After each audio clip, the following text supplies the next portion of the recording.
Yo, what's going on? Welcome to the TCO studios at Twin Cities Orthopedics Performance Center. I'm Paul Allen, and this is Vikings Game Plan. Yes, we won a game.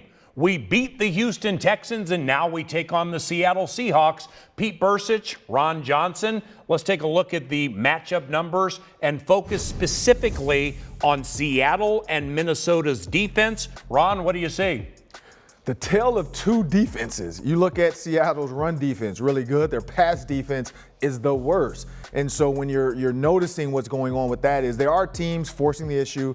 The Seahawks have been in some shootouts, but they play some pretty decent passing teams. And so when you look at that defense, don't let the numbers fool you. The DBs aren't that bad, but the run game, you still can run the ball on them. You just have to put a hat on a hat. The Seattle Seahawks do very well at shooting gaps. We know their linebackers do it. And they're gonna guess, honestly, that if they see a run.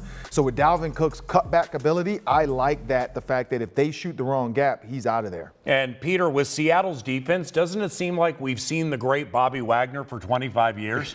Yes, it does, and he's really what makes that defense go, especially in the running game. They're so good at reading their keys. The thing about their pass defense is they play a lot of soft zone, and they rely on reading the quarterback. So if you get a guy like Cousins to start looking some of these receivers off, looking off the safeties, doing some things, there's going to be a lot of open underneath routes. I like our tight ends in this game. The thing is, how are we going to get the big play? Can you get Jefferson behind somebody? Can you get that explosive pass? Those are the passes our defense has been giving up, but I haven't seen Seattle giving up a ton of them. Now, speaking of offense, Gary Kubiak is the offensive coordinator for the Minnesota Vikings. How about the Kubiak schemes the last two games? Vikings, granted 1-1, lost by a point to Tennessee. The Titans and the Texans in 2019, a combined 19-13 with a regular season record. Quality teams, Deshaun Watson. Versus those teams in the two games this year, the Vikings offense has run up 62 points, 874 yards, 8 touchdowns, 6 of 7 in the red zone inside the 20. How do we continue that dominance, Ron? Well, honestly, it's the formations. And so I like what Kubiak's doing. He's putting a bevy, a plethora of different formations out there. It makes guys' eyes go all over the place. And that's what you have to do with really good defenses and also linebackers that are always trying to be a part of the play. When you give them some eye candy and some window dressing, it makes it a lot easier to make some of these great throws that Kirk Cousins is making. Why? Because the guys are flowing, and then we know Kirk out of the pocket is one of the best. It's allowing him to be able to see the defense a little bit better versus guys just pinning their ears back and coming after the quarterback.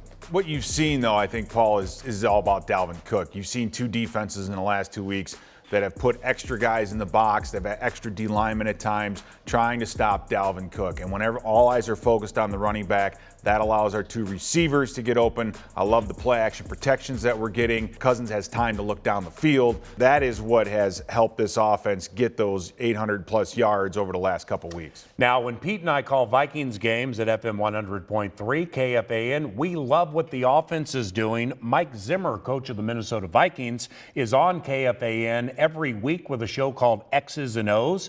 And this week, I had him focus on the tackles with the Minnesota Moving Company, Riley Reiff and Brian O'Neill. Yeah, they're doing a nice job. I think we've done a nice job mixing up protections. They're both physical, tough guys, and I'm glad they're on our team.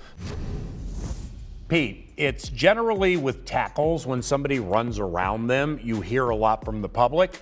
When you don't hear a lot from the public, they're probably doing pretty well. And you're right. And you look at Brian O'Neill, and outside of a penalty or two the first 4 games of the year, you haven't heard anything from him.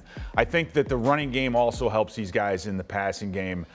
You have seen Cousins have plenty of time in the pocket. There haven't been a lot of times, except on a few blitzes, where he was under immediate pressure. He's had the opportunity to get to the top of his drop, look where he wants to go. Now, has he always gotten rid of the football in due time? No.